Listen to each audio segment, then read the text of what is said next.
Students.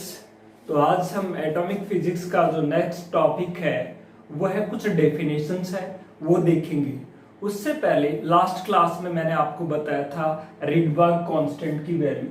Rydberg जो constant था उसकी जो वैल्यू थी वो मैंने जल्दी में लिखी थी 1.09737 मीटर इनवर्स, यानी इसके साथ में नहीं लिखा था जल्दी में 10 की पावर 7, तो वहां ये लगा लीजिए आप 10 की पावर 7 मीटर इनवर्स। ये क्या थी? रिडबर्ग कांस्टेंट की वैल्यू थी। अब आप ये देखिए, आज हम कुछ नोट करने वाले हैं उस टॉपिक का। क्या आपको ये बताया था कि हाइड्रोजन एटम में लाइमन, बामर, पास्चन, ब्रैकेट सारी सीरीज की बात की थी। जैसे आपने ये पढ़ा n = 1, n = 2, n = 3, n = 4 और इस तरह से आपने कहा n = ये क्या है? इनफाइनाइट। और इसमें उसकी जो एनर्जी थी वो मैंने आपको बताया था E1 में -13.6 इलेक्ट्रॉन वोल्ट थी। इसमें जो एनर्जी थी वो थी -3.4 इलेक्ट्रॉन वोल्ट। इसमें जो एनर्जी बताई थी मैंने -1.54 इलेक्ट्रॉन वोल्ट, और इस तरह से आपको ये बताई थी -0.85 इलेक्ट्रॉन वोल्ट, और इस तरह से इनफाइनाइट में उसकी एनर्जी बताई थी 0 इलेक्ट्रॉन वोल्ट। यही था। अब हम कहें कि नॉर्मल टेम्परेचर पे तो होता ही नहीं है, क्योंकि इलेक्ट्रॉन हाइड्रोजन में होता यहाँ है फर्स्ट में और ग्राउंड स्टेट में। फर्स्ट है ग्राउंड स्टेट, और उसको क्या चाहिए? एक्साइटेड स्टेट में जाने के लिए एनर्जी चाहिए। लो टेम्परेचर की यदि आप बात करें तो एनर्जी क्या मिलेगी? कम मिलेगी। कम एनर्जी मिलेगी तो वो कहां तक जा सकता है? यहां तक जा सकता है, यानी यहां पहुंचने के लिए ज्यादा एनर्जी चाहिए और यहां तक पहुंचने के लिए थोड़ी कंपैरेटिवली कम एनर्जी चाहिए। अब यहां से वो कहां आएगा? फिर यहां से आना उसको नहीं चाहिए। यदि ऊपर चला जाता तो चांसेस बनते थे यहां भी आ सकता था, यहां भी आ सकता, लेकिन जस्ट यहां ही गया। क्यों गया? क्योंकि लो टेम्परेचर पे एनर्जी क्या थी? कम थी, और कम एनर्जी होने के कारण वो यहां गया। अब यहां से सेकंड से यदि फर्स्ट में आएगा तो सिर्फ आपको कौन सी सीरीज मिलेगी? Lyman series. तो लो टेम्परेचर पे हाइड्रोजन में कौन सी सीरीज मिलती है? लाइमन सीरीज ही ऑब्टेन होती है। हाई टेम्परेचर पे यानी सन का जो टेम्परेचर है वहां पे कौन सी सीरीज मिल सकती है आपको? बामर, पास्चन, ब्रैकेट, फॉन्ट। हाँ, बामर्स जो सीरीज है वो विजिबल है, इसलिए इसको फर्स्टली ऑब्जर्व की गई थी। तो पहली बात तो हम यहाँ जो लिखने वाले हैं नोट में, क्या लिखने वाले हैं? In hydrogen atom Lyman series is observed. Remaining series are obtained at very high temperature। बहुत ज्यादा हाई टेम्परेचर चाहिए बाकी सीरीज को ऑब्टेन करने के लिए। उसका रीजन समझ गए भाई? लो टेम्परेचर है तो यहां आएगा और यहां से वापस इसको ग्राउंड स्टेट में आना, तो यहां यानी यहां से सेकंड वाले से तो फर्स्ट में ही आ सकता है ना। सेकंड वाले से इनमें थोड़ी यहां होता तो यहां आ सकता था, तो सीरीज कौन सी हो जाती? बामर। तो यहां कौन सी सीरीज ऑब्जर्व होती है ये आपने लिख लिया है। कौन सी सीरीज? Lyman series. अब हम कुछ डेफिनेशंस की बात करने वाले हैं, है ना। डेफिनेशंस 1 बाय 1 करके हम उन डेफिनेशंस को नोट करते हैं। डेफिनेशंस देखिए, पहली जो डेफिनेशन है वो है अपनी क्या? Excitation energy. एक्साइटेशन एनर्जी, या इसको कह देते हैं कई बार एनर्जी ऑफ एक्साइटेशन। मैं EI से रिप्रेजेंट कर रहा हूं इसको। एक्साइटेशन एनर्जी है क्या? एक्साइटेशन एनर्जी जैसे हाइड्रोजन के केस में बात करूं, ग्राउंड स्टेट में होता है इलेक्ट्रॉन, यहां है, और ये सारी की सारी कौन सी स्टेट्स है? ये सारी की सारी हैं एक्साइटेड स्टेट्स। अब ग्राउंड स्टेट से उनको एक्साइटेड स्टेट में लाने के लिए इलेक्ट्रॉन को जो एनर्जी चाहिए, जो एनर्जी रिक्वायर्ड है, उस एनर्जी को ही बोला जाता है एक्साइटेशन एनर्जी या एनर्जी ऑफ एक्साइटेशन। जैसे यहां से यहां इलेक्ट्रॉन कब आएगा, यहां उसके पास एनर्जी कितनी है, -13.6 इलेक्ट्रॉन वोल्ट है। यदि आप इसको प्लस का 10.2 इलेक्ट्रॉन वोल्ट दे देते हैं तो एनर्जी कितनी हो जाएगी, -3.4 इलेक्ट्रॉन वोल्ट हो जाएगी। और वो कौन से स्टेट में आ जाएगा, इसमें, है ना, इस एक्साइटेशन स्टेट में। और ज्यादा एनर्जी देंगे तो इसमें आ जाएगा, और ज्यादा एनर्जी देंगे इसमें आ जाएगा। तो इलेक्ट्रॉन को जो एनर्जी रिक्वायर्ड होती है ग्राउंड स्टेट से कहां जंप करने के लिए, एक्साइटेड स्टेट में जंप करने के लिए, उसी एनर्जी को बोला जाता है कौन सी एनर्जी, एक्साइटेशन एनर्जी। तो एक्साइटेशन एनर्जी को हम किस तरह से लिख सकते हैं, एक्साइटेशन एनर्जी को हम लिख सकते हैं, ये नहीं बनाना, आपको डेफिनेशन लिखनी है क्या, it is excitation energy of an atom, excitation energy of an atom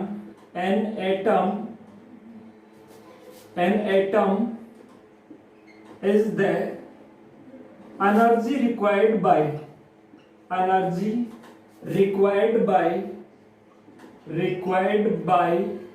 its electron to jump कहां से कहां, from ground state to excited state. कौन सी भी एक्साइटेड स्टेट में, है ना, ये भी एक्साइटेड है, ये भी एक्साइटेड है, ये भी एक्साइटेड है, सारी ही एक्साइटेड है। Electron to jump ground state to jump from ground, to jump from ground state to ground state to any of excited state,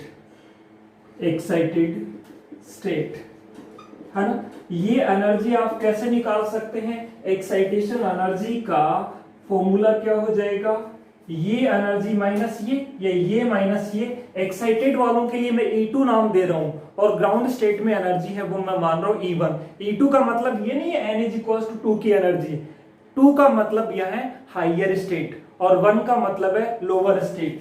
तो इसको हम क्या लिख सकते हैं, E2 minus E1। E2 energy required in excited state और E1 है energy in ground state. ये क्या होगी, एनर्जी ऑफ एक्साइटेशन। अब E2 माइनस E1 क्या होगी, एनर्जी ऑफ एक्साइटेशन, है ना। अब जैसे first excitation energy for hydrogen हम ये लिख सकते हैं ना, for hydrogen atom first excitation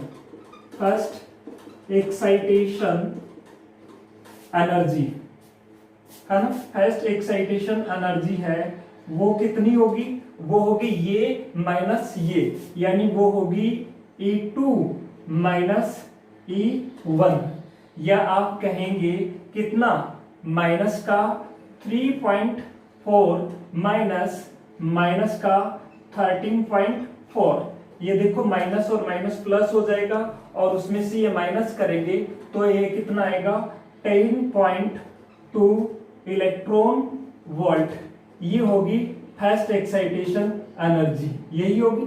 second excitation energy है यहां जंप करने के लिए जो एनर्जी, वो कैसे निकालते, इसमें से हम ये माइनस कर देते। नेक्स्ट एक्साइटेशन एनर्जी निकालनी होती, इसमें से हम क्या कर देते, ये माइनस कर देते। तो इसको बोला जाता है क्या, एक्साइटेशन एनर्जी। एक्साइटेशन का मतलब है इलेक्ट्रॉन को एक्साइटेड करने के लिए जो एनर्जी।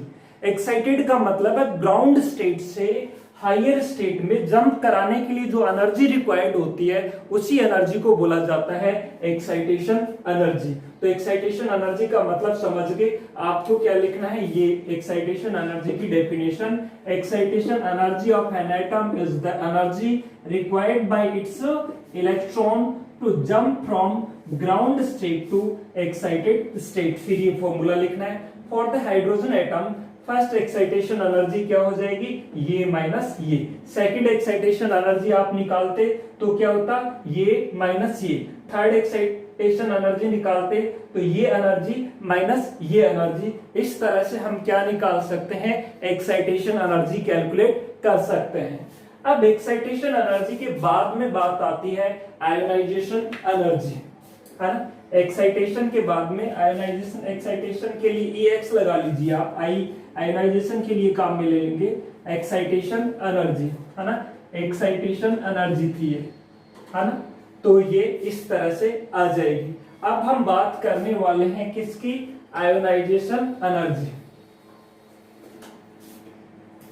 Ionisation energy.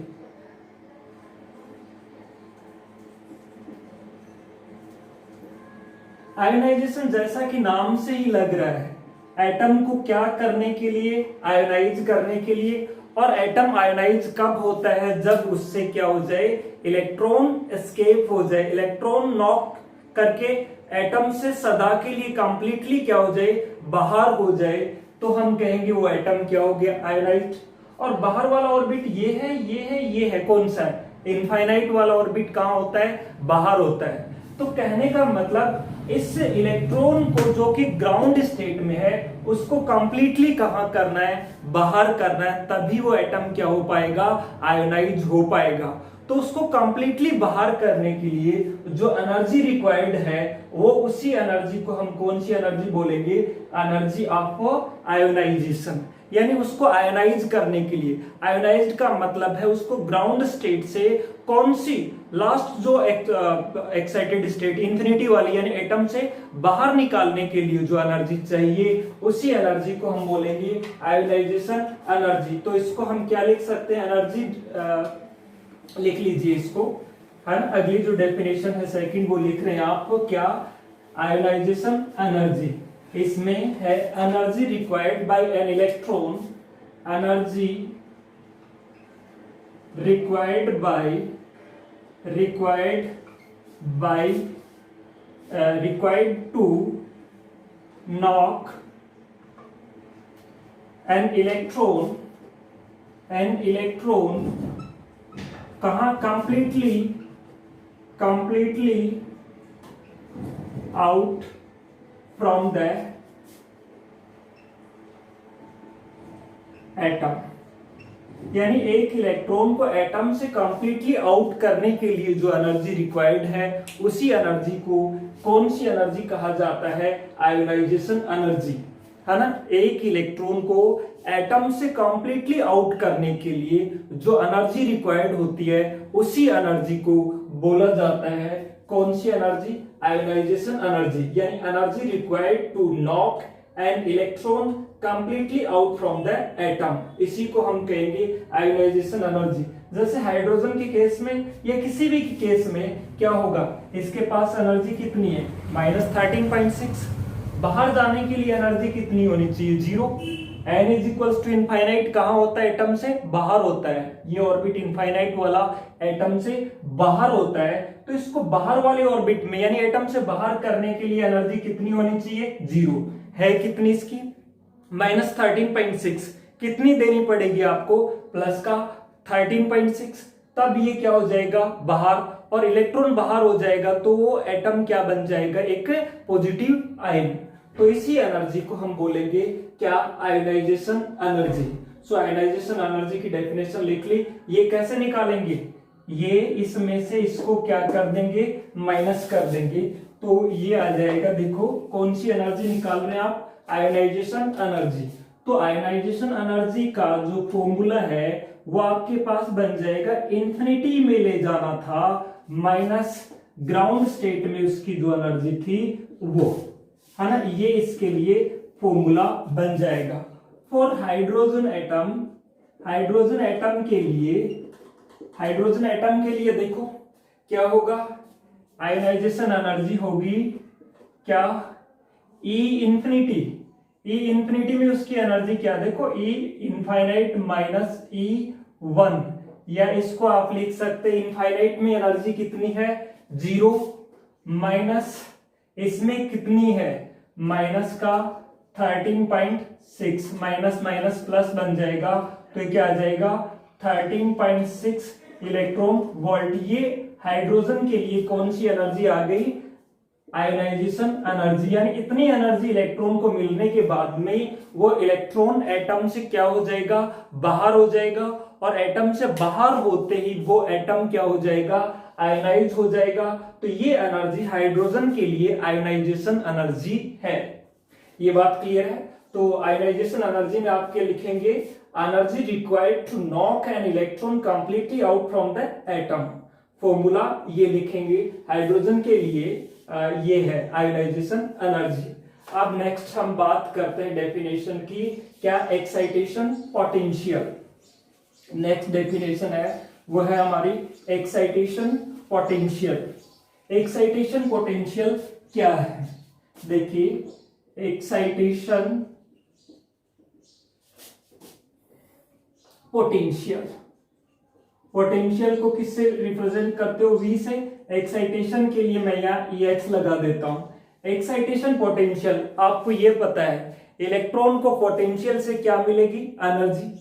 और इतनी एनर्जी मिल जाए कि वो ग्राउंड स्टेट छोड़ के कहां चला जाए, एक्साइटेड स्टेट में चला जाए। तो उस जो पोटेंशियल को, जो आपने पोटेंशियल दिया है, अप्लाई किया है, उस पोटेंशियल को क्या कहा जाएगा, एक्साइटेशन पोटेंशियल, है ना। तो इसको हम कह सकते हैं the accelerating potential, the accelerating potential required to electron to jump, कहां से कहां जंप करने के लिए, टू जंप फ्रॉम, कौन से कौन से में, ग्राउंड स्टेट से एक्साइटेड स्टेट में, jump from ground state to excited state. इसी को बोला जाता है क्या, एक्साइटेशन पोटेंशियल। अच्छा, पोटेंशियल और एनर्जी में क्या रिलेशन है, आप एनर्जी निकाल लेते हो। देखो E is equal to Q into V, और क्यू क्या है, चार्ज ऑन इलेक्ट्रॉन, E ये होता है। और आपको V निकालना हो तो क्या होता है, एनर्जी को E से क्या कर दो, आप डिवाइड कर दो। तो जो भी एक्साइटेशन एनर्जी आई थी उसको, जो एक्साइटेशन एनर्जी को आप किससे डिवाइड कर दोगे, E से डिवाइड कर दोगे, इसी को इधर ले आओगे तो क्या आ जाएगा आपके पास, एक्साइटेशन पोटेंशियल। तो एक्साइटेशन पोटेंशियल का फॉर्मूला हो जाएगा एक्साइटेशन एनर्जी, है ना, डिवाइडेड बाय E। या एक्साइटेशन एनर्जी क्या थी, है ना, जैसे यहां से यहां मूव कराना है तो एक्साइटेशन एनर्जी क्या थी, E2 माइनस E1, यानी एक्साइटेड स्टेट की एनर्जी माइनस ग्राउंड स्टेट की एनर्जी डिवाइडेड बाय E। ये फॉर्मूला बन जाएगा किसके लिए, एक्साइटेशन पोटेंशियल के लिए। अब फॉर हाइड्रोजन एटम हम एक्साइटेशन पोटेंशियल लिख सकते हैं। क्या लिख सकते हैं हाइड्रोजन एटम के लिए, फर्स्ट एक्साइटेशन पोटेंशियल है वो पोटेंशियल जिसको यहां से यहां ले आए, सेकंड एक्साइटेशन पोटेंशियल है जो कि यहां से यहां ले आए। तो इसको हम निकाल सकते हैं, जैसे फर्स्ट एक्साइटेशन पोटेंशियल क्या होगा, E2 माइनस C1, यानी माइनस का 3.4 माइनस का कितना है 13.4। ये तो क्या थी एनर्जी, किस डिवाइडेड बाय E। ये एनर्जी किस में थी, इलेक्ट्रॉन वोल्ट में। अब देखो यहां क्या होगा, इससे E कैंसिल हो जाएगा और ये जो वैल्यू आएगी वो कितनी आएगी, यही वही आ जाएगी आपके पास 10.2 और वोल्ट। तो ये होगा कौन सा excitation potential, first excitation potential, यानी जो इलेक्ट्रॉन वोल्ट था ना, जो एक्साइटेशन एनर्जी थी उसमें E हटा दो, वो क्या बन जाएगा, पोटेंशियल बन जाएगा। सेकंड एक्साइटेशन पोटेंशियल निकालना तो ये माइनस ये जो एनर्जी इलेक्ट्रॉन वोल्ट में आ रही है उससे E हटा दो, सिर्फ क्या लिख दो, वोल्ट लिख दो, वो क्या होगा, सेकंड एक्साइटेशन पोटेंशियल। तो ये बात क्लियर होगी, एक्साइटेशन पोटेंशियल हमें पता है, पोटेंशियल लगाएंगे तो चार्ज को यानी इलेक्ट्रॉन को क्या मिलेगी, एनर्जी, और वो इतनी एनर्जी मिले कि वो कौन से स्टेट में, ग्राउंड स्टेट से कहां जंप कर जाए, एक्साइटेड स्टेट में। तो जो आपने एक्सेलरेटिंग पोटेंशियल लगाया है उसी पोटेंशियल को बोला जाएगा एक्साइटेशन पोटेंशियल। नेक्स्ट है आयोनाइजेशन पोटेंशियल, नेक्स्ट है आयोनाइजेशन पोटेंशियल। आयोनाइजेशन पोटेंशियल है ना, किससे रिप्रेजेंट करेंगे, V I से रिप्रेजेंट कर लेते हैं। ये क्या होगा, the accelerating potential to knock the electron completely, accelerating potential to knock the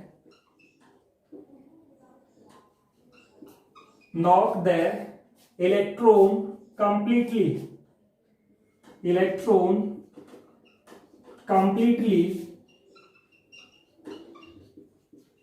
out from the atom, है ना। नॉक करने के लिए एनर्जी कितनी होनी चाहिए, वो सेम ही हो जाएगा कि इसको इतना वोल्टेज दो कि उसकी एनर्जी 0 हो जाए, है ना।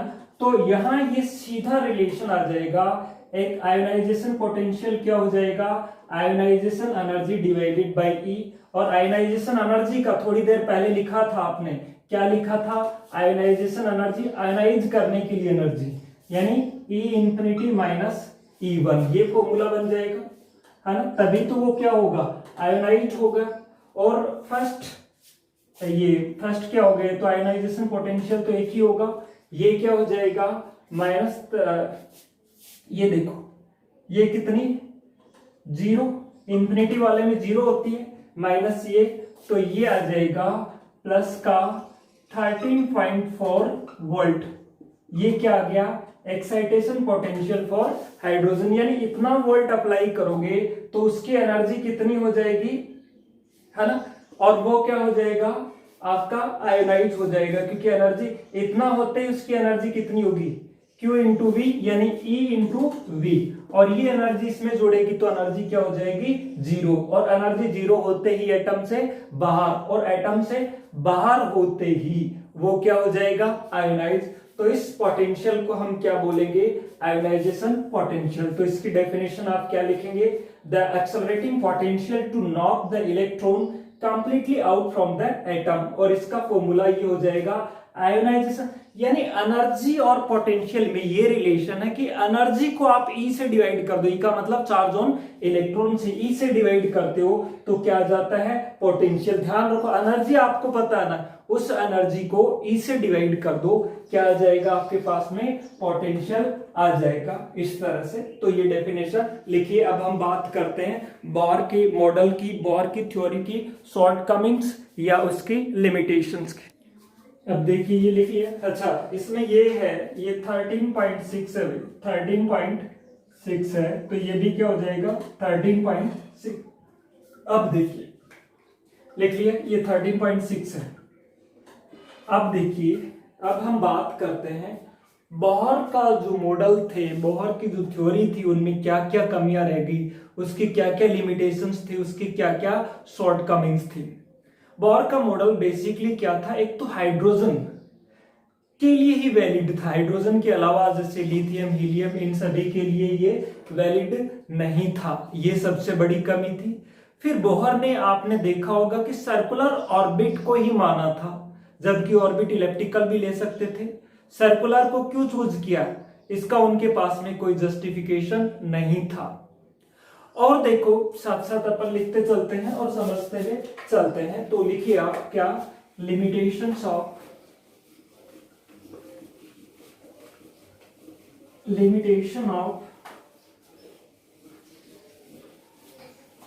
Bourse theory.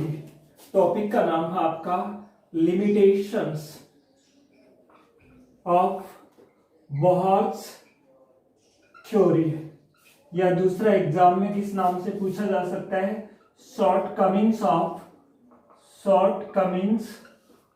बोहर्स थ्योरी, है ना। बोहर थ्योरी की क्या क्या शॉर्टकमिंग्स थी। पहली बात आपने बताया है, it was valid only for the hydrogen atom. तो सबसे पहले इसको अंडरलाइन कर लीजिए, किसके लिए वैलिड था, it is valid only for hydrogen atom, यानी जिसमें एक इलेक्ट्रॉन हो उसी के लिए वैलिड है ये।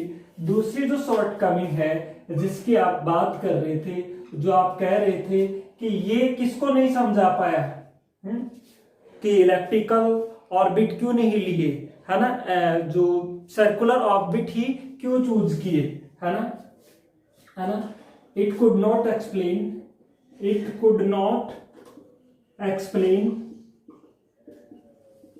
वाई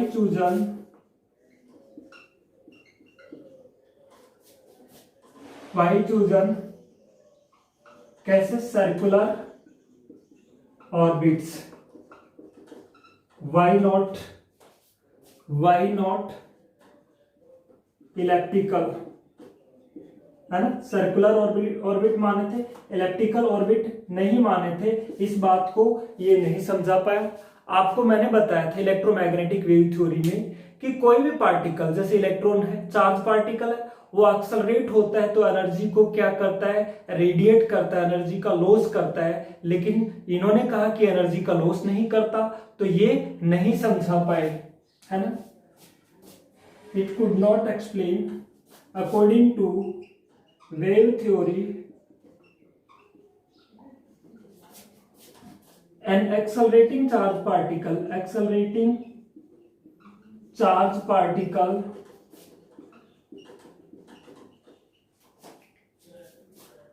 must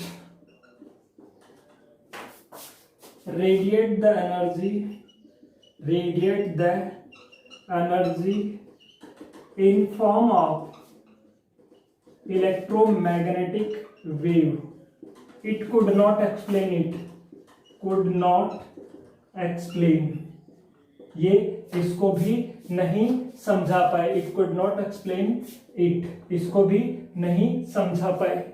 एक स्पेक्ट्रल लाइन जो मिल रही थी, उन सभी की इंटेंसिटी में क्या आ रहा था, वेरिएशन आ रहा था। सभी की इंटेंसिटी क्या नहीं थी, सेम नहीं थी। फ्रीक्वेंसी को तो समझा दिया गया, लेकिन किसको नहीं समझा पाए, variation in the intensity of spectral lines. सभी की इंटेंसिटी क्या थी, अलग अलग आ रही थी, फ्रीक्वेंसी अलग अलग आई, उसका तो उन्होंने बता दिया था थर्ड पोस्टुलेट से। तो हम कह सकते हैं it could not explain about the variation in the intensities of spectral lines की जो इंटेंसिटीज है, उनमें जो वेरिएशन आ रहा था, उनको भी ये नहीं समझा पाई। अच्छा, एक बात हाइजेनबर्ग ने बताई थी, क्या कहा था, किसी भी चार्ज पार्टिकल का पोजीशन और उसका मोमेंटम को सही तरीके से आप कैलकुलेट कर ही नहीं सकते। जबकि इन्होंने तो कैलकुलेट कर दिया, पोजीशन भी बता दी कि उस ऑर्बिट में रिवॉल्व कर रहा है, पोजीशन ही तो ही वो, और दूसरा मोमेंटम भी बता दिया, mvr वेलोसिटी निकाल रहे हो तो मोमेंटम भी आएगी। इन्होंने तो पोजीशन भी डिटेक्ट कर दी और मोमेंटम भी डिटेक्ट कर दिया, लेकिन हाइजेनबर्ग अनसर्टेनिटी प्रिंसिपल के अकॉर्डिंग दोनों को साइमल्टेनियसली कैलकुलेट किया ही नहीं जा सकता। तो किसको नहीं समझा पाए, could not explain about the Heisenberg uncertainty principle, है ना। तो फिफ्थ क्या, it could not explain about Heisenberg, पिछले चैप्टर में आया था ना, अनसर्टेनिटी प्रिंसिपल। हाइजेनबर्ग के अनसर्टेनिटी प्रिंसिपल को नहीं समझा पाए। दूसरा, जब स्पेक्ट्रल लाइंस को कहां रखा जाता है, मैग्नेटिक फील्ड में और इलेक्ट्रिक फील्ड में, तो वो क्या हो जाती है, स्प्लिट हो जाती है ना। इस स्प्लिट होने की फिनोमिना को क्या बोला जाता है, जीमन इफेक्ट। जीमन इफेक्ट का मतलब होता है जब कहां रखे हम इन स्पेक्ट्रल लाइंस को मैग्नेटिक फील्ड में, तो क्या हो जाती हैं, स्प्लिट हो जाती हैं। इस इफेक्ट को अपन बोलते हैं जीमन इफेक्ट। हायर क्लासेस में आप स्टडी करेंगे। जब इन्हीं स्पेक्ट्रल लाइंस को इलेक्ट्रिक फील्ड में रखी जाती हैं तो भी ये स्प्लिट हो जाती हैं, इनको बोला जाता है स्टार्क इफेक्ट। इन दोनों को ही नहीं समझा पाए। शॉर्ट में आप कह सकते हैं it could not explain about Zeeman effect and Stark effect, इनको नहीं समझा पाए। तो सिक्स्थ हम ये लिख सकते हैं, it could not explain about the splitting of it could not explain about the splitting of, split होना, टूटना ना, splitting of spectral lines in magnetic field,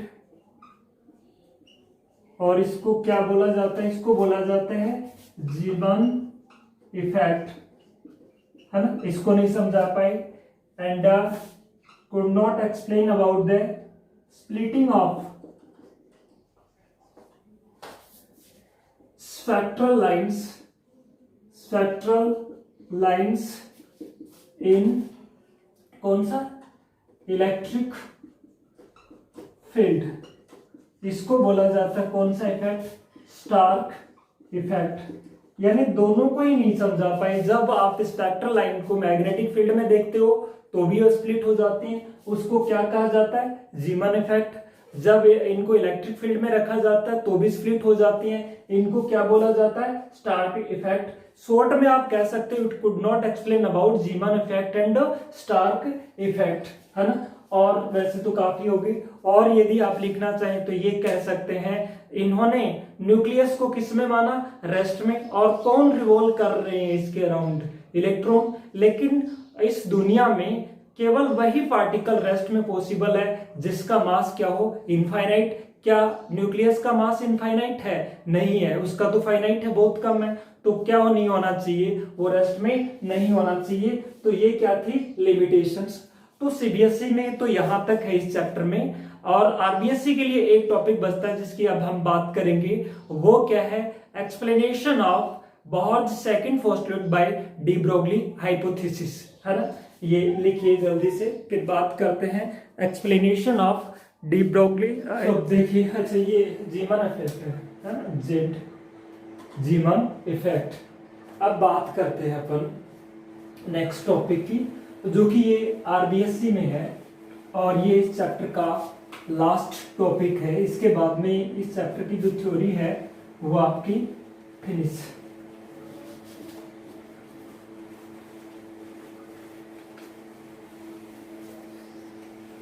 explanation of, topic का नाम है explanation of Bohr's second postulate by de Broglie hypothesis, by de Broglie hypothesis. ध्यान है, de Broglie hypothesis पढ़ा था आपने फोटो इलेक्ट्रिक इफेक्ट में, dual nature of radiation and matter में, कि किसी भी पार्टिकल की नेचर कैसी होनी चाहिए, वेव नेचर भी होनी चाहिए। इलेक्ट्रॉन की नेचर हम यहाँ पार्टिकल नेचर मान रहे हैं, तो इसको किसकी तरह बिहेव करना चाहिए, वेव की तरह भी बिहेव करना चाहिए। थोड़ा वेव के बारे में जान लेते हैं। वेव के बारे में, जैसे मान लीजिए आपके पास स्ट्रिंग है ना, और इसको आप इस तरह से प्लग कर रहे हो, इस तरह से यूं टाइटली है, और इस तरह से प्लग करके छोड़ते हो, तो क्या बनते हैं, नोड्स और एंटी नोड्स बनते हैं इस तरह से, है ना। ये यूं इस तरह से, ये यूं ही होता है। अब देखो, वो वेव सरवाइव कर पाती है, यानी number of waves are excited, बहुत सारी जो वेवलेंथ्स है वो एक्साइटेड हो जाएंगी। जैसे ही किसी स्ट्रिंग को इस तरह से आप प्लग करोगे, प्लग करते इस तरह की जो वेव्स हैं, वेवलेंथ्स है, वो क्या होंगी, एक्साइटेड होंगी। और वो वेव सरवाइव करेंगी जिनके एंड पर ये बने, है ना, इनको क्या बोलते हो आप, नोड्स। वो वेव सरवाइव करती हैं जिनके एंड पे क्या बने, नोड्स, है ना। और ये देखो, ये वेव रिफ्लेक्ट होके आती थी इस तरह से, ऐसी वेव को क्या बोलते थे आप, स्टैंडिंग वेव। वेव मोशन में यही पढ़ा था आपने, तो ये स्टैंडिंग वेव। तो यहाँ यदि आप ये कहें कि ये बने, इसको क्या कहते थे, लैम्डा वेवलेंथ, और लैम्डा ही क्या हो गया, ये, यानी इनके एंड पे ये बने। इसके लिए देखो, ये वाली जो लेंथ है वो किसके इक्वल हो, या तो लैम्डा के इक्वल हो, या 2 लैम्डा के इक्वल हो, या 3 लैम्डा के इक्वल हो।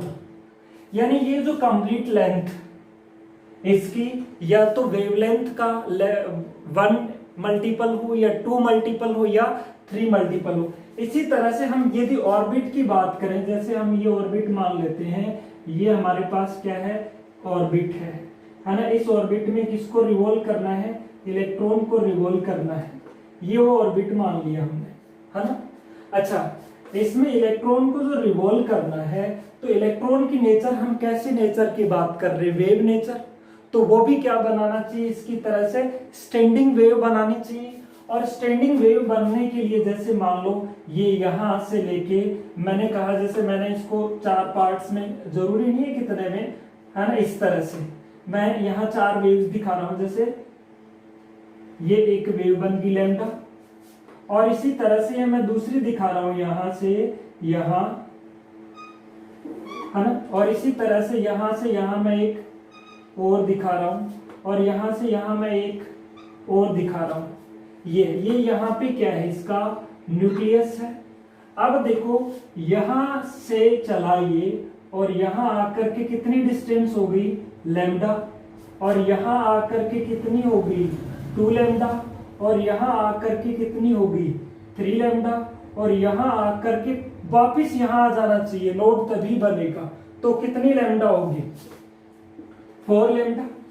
अब देखो सीधा सा मतलब है कि यहां यदि ये ऑर्बिट है और इसमें कौन रिवॉल्व कर रहा है, इलेक्ट्रॉन रिवॉल्व कर रहा है, तो उसको किसकी तरह से देखा जाए, डी ब्रोगली के अकॉर्डिंग उसके पार्टिकल नेचर के साथ में वेव नेचर की तरह देखा जाए, तो वो इस तरह से जैसे स्ट्रिंग में जो वेव बन रही थी उसी तरह से वो भी क्या प्रोड्यूस करना चाहिए, वेव प्रोड्यूस करना चाहिए। और वो वेव स्टैंडिंग वेव कब होगी, जब यहाँ नोड था तो वापिस इस एंड पे भी क्या बने, है ना, नोड ही बने।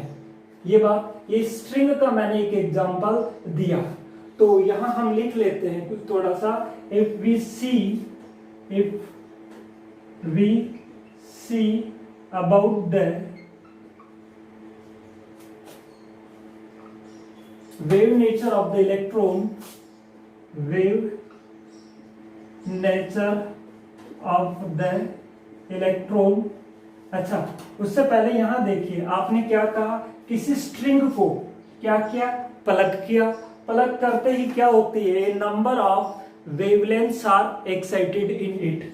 तो इसको लिख लेते हैं थोड़ा इसके बारे में, क्योंकि इसकी तरह से ही कौन बिहेव करेगा, इसमें जो पार्टिकल्स थे वो वेव की तरह बिहेव कर रहे थे, इसी तरह से इलेक्ट्रॉन करेगा। तो हम लिखते हैं as we know that when a string is plugged, then a number of wavelengths, ये wavelength है ना, number of wavelengths are excited, है ना, excited हो जाती है इस तरह से number of wavelength, है ना। लेकिन कौन सी वेव सर्वाइव कर पाती हैं, जिनके एंड पे क्या बने, node. Only those waves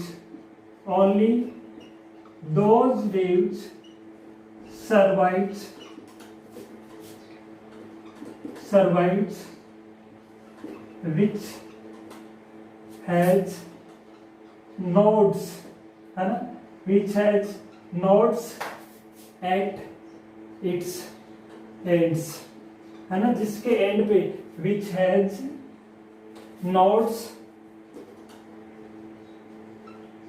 at its ends।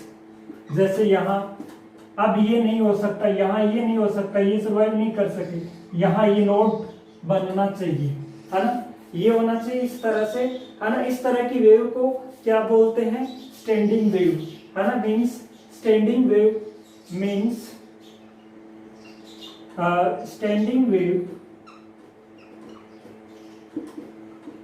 ऐसी वेव्स को क्या बोलते हैं आप, स्टैंडिंग वेव कहते हैं।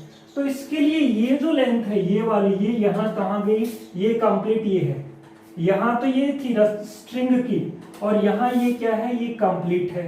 तो कंप्लीट देखो, मैं इसको तो नाम दे देता हूँ ऐसे, यहाँ से यहाँ कितनी है, ये लैम्डा है ना। अब देखो ये जो कंप्लीट इसकी क्या ऑर्बिट की सरकमफेरेंस, ये क्या होनी चाहिए, या तो लैम्डा या 2 लैम्डा या 3 लैम्डा या 4 लैम्डा या फिर n लैम्डा। लैम्डा जहां पे क्या है, the wavelength associated with the electron, है ना। तो इसको हम लिख सकते हैं फॉर दिस, है ना। ये डायग्राम बना लेंगे, ये n इज इक्वल टू 4 के लिए, n इज इक्वल टू 3 के लिए बनाना होता तो देखो 1 और ये 2 और ये 3, ये किसके लिए बन जाता है, n इज इक्वल टू 3 के लिए। n इज इक्वल टू 5 के लिए बनाना हो 1 2 3 4 और ये 5, इस तरह से बन जाता है। जहां चले वहीं आपको स्टॉप करना है ना। ये जो लेंथ है वो कितनी है, लैम्डा, और ये भी कितनी है, लैम्डा, ये भी कितनी लैम्डा, ये भी कितनी लैम्डा, तो टोटल कितनी लैम्डा है, या 4 लैम्डा 5 लैम्डा 6 लैम्डा, ऐसे हो सकता है ना। सो फॉर दिस क्या होना चाहिए, for this the circumference of the orbit should be integer multiple of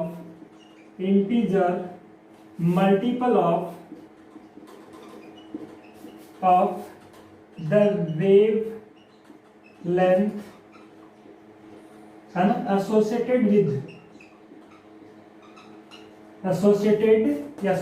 है with इलेक्ट्रॉन। यानी किसकी बात कर रहे हैं आप, लैम्डा की बात कर रहे हैं।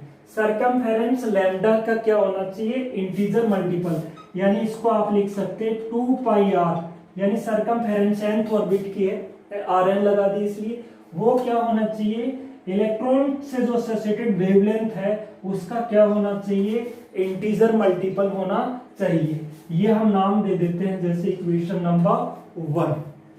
अब डी ब्रोगली हाइपोथेसिस से लैम्डा का फॉर्मूला क्या था, h/mv, है ना। तो फ्रॉम डी ब्रोगली हाइपोथेसिस ये लिखने के बाद में अब क्या लिखेंगे आप, फ्रॉम डी ब्रोगली हाइपोथेसिस, है ना, फ्रॉम डी ब्रोगली हाइपोथेसिस। तो यहां लिख रहा हूं मैं from D Broglie hypothesis wavelength lambda क्या होता है, h/mv, mvn लगा देता हूं कि nth ऑर्बिट में इलेक्ट्रॉन की वेलोसिटी। ये आ गई equation number 2। Now you have two equations, 2 pi rn is equals to n lambda and second one is lambda is equals to h/mvn।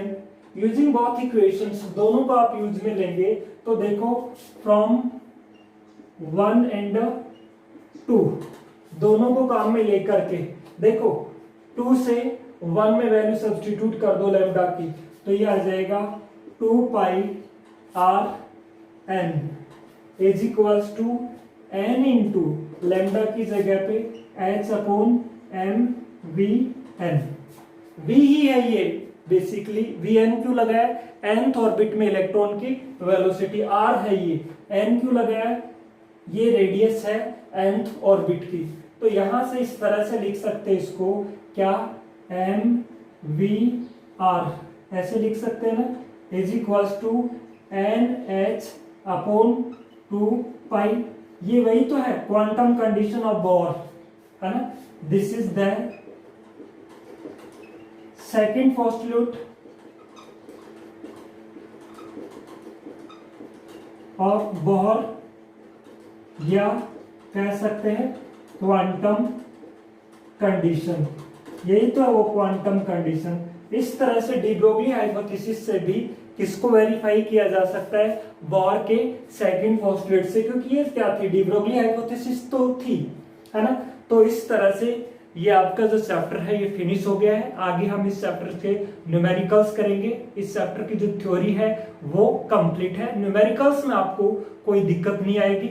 यदि आपने थ्योरी आपके क्लियर है, सारे कॉन्सेप्ट क्लियर है, तो कोई दिक्कत नहीं आएगी। थैंक्स।